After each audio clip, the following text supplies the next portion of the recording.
Сооротуучу Кудай. 18 декабрь.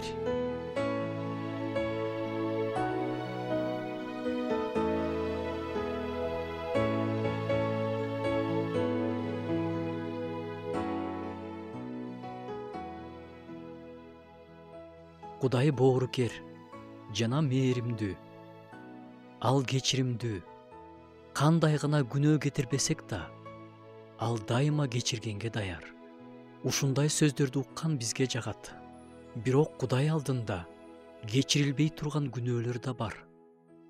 Жазуу боюнча 2 күнөө кечирилбейт. Алар тууралуу Жаңы келишим китебинде жазылган. Биринчиси тууралуу мындай делет: ким ыйык рухка каршы сөз айтса, анын бул күнөөсү бул кылымда да, келечек кылымда да кечирилбейт. Экинчиси тууралуу да ыйык жазууда жазылган. Окуп кетели. Кимдир бирөөгө каршы бир нерсеңер бар болсо, сыйынып жатканыңарда аны кечирип койгула. Ошондо асмандагы атаңар да силердин күнөөлөрүңөрдү кечирип коет.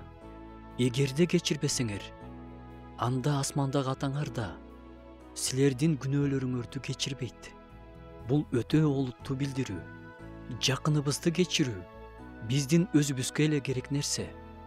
Бул тууралуу олуттуу ойлонушубуз керек.